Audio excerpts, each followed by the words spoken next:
बिस्मिल्लाहिर्रहमानिर्रहीम, अस्सलाम वालेकुम। Welcome to my YouTube channel. आप सब कैसे हो? उम्मीद है सब खैरियत से होंगे। आज मैं आप लोगों के लिए लेके आई हूँ छिलकों वाली मूंग की दाल की खिचड़ी, जो बनने वाली है बहुत ही मज़ेदार सी और आसान सी और मज़ेदार सी रेसिपी है। और इतनी शदीद गर्मी में यकीन जाने जब कुछ समझ में नहीं आता कि आज क्या पकाएं, तो आप ये बनाएं और उसके साथ रायता, सलाद, चटनी, सब चीज़ इतनी बेहतरीन खाना हो जाता है। ये बहुत ही मज़ेदार सी रेसिपी है। तो फिर चलते हैं अपनी रेसिपी की तरफ। देखिए, 1 कप हमने इसमें चावल लिए हैं और आधा कप हमने इसमें मूंग की छिलकों वाली दाल ली है। ठीक है। उसके अलावा हस्बे ज़रूरत है हमारे पास नमक अपने टेस्ट के हिसाब से। और ये साबुत गरम मसाला, साबुत गरम मसाले में लौंगे, काली मिर्च, ज़ीरा, दालचीनी के टुकड़े और एक बड़ी इलायची। ठीक है, ये सारी चीज़ें हो गई इसमें। और उसी के साथ ही जो है हम इसमें शामिल करेंगे 1 अदद हमने लिया है टमाटर, 4 हरी मिर्चें, 1 प्याज है हमारे पास। तो चले बनाना शुरू करते हैं अब खिचड़ी। तो देखिए, चूल्हे पे हमने रख दी थी कढ़ाई, इसमें हम हस्बे ज़रूरत ऑयल डाल दिया। ऑयल अच्छा सा गर्म हो गया तो इसमें फिर हमने साबुत गरम मसाला लिया था, हम वो ऐड कर देंगे, वो डाल देंगे। ठीक है, वो डाल दिया हमने। और इसी के साथ ही हम प्याज भी डाल देंगे और दोनों चीज़ों को हम हल्का सा फ्राई कर लेंगे। बस प्याज को भी हमने ज़्यादा गोल्डन ब्राउन नहीं करना, बस हल्का सा कलर आने तक हमने इसको फ्राई करना है। ठीक है, ज़्यादा हमने इसको गोल्डन ब्राउन नहीं करेंगे। तो देखिए, प्याज हमारी डन हो चुकी है। अब इसमें टमाटर, हरी मिर्चें जो हमने कट करके रखी थी वो शामिल कर दिया। और इसी के साथ ही 1 टीस्पून भर के अदरक लहसुन का पेस्ट हम इसमें शामिल कर देंगे।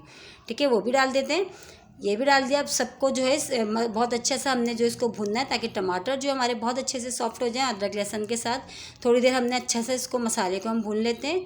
तो देखिए, मसाला हमारा बहुत अच्छा सा जो है भून रहा है। और देखिए, भुन चुका है तकरीबन। अब इसमें जो है चावल और दाल हमने तकरीबन 20 मिनट पहले हमने भिगो के रख दी थी, वो शामिल कर दिया। अच्छा, इसमें मैंने छिलकों वाली मूंग की दाल ली है, अगर आप चाहें तो धुली हुई मूंग की दाल भी ऐड कर सकते हैं।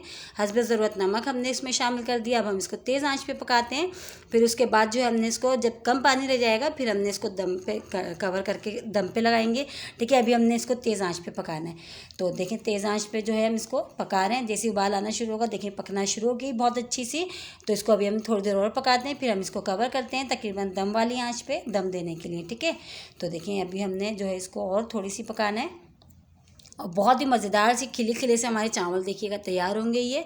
तो देखें, इसको पकते हुए जो है टाइम हो चुका, बस थोड़ा पानी रह गया। अब हम इसको कवर कर देते हैं 10 से 15 मिनट के दम वाली आंच पे। फिर हम इसको चेक करेंगे। ठीक है, तो चलें चेक करते हैं। टाइम हो चुका है। बहुत ही मज़ेदार से खुशबू आ रही है, यकीन जाने इतनी अच्छी खुशबू आ रही है कि जो है हमारे घर में, हमारे पूरे घर में फैल चुकी है। और देखें कितने खिले खिले हमारे ये चावल भी और दाल भी, देखें बिल्कुल जो है जुड़े हुए भी नहीं है और खिले खिले सी तैयार हुई है मूंग की दाल की खिचड़ी। तो हम इसको करते हैं डिश आउट करके दिखाते हैं। देखें कितनी आसान सी और सादा सी और मज़ेदार सी रेसिपी है।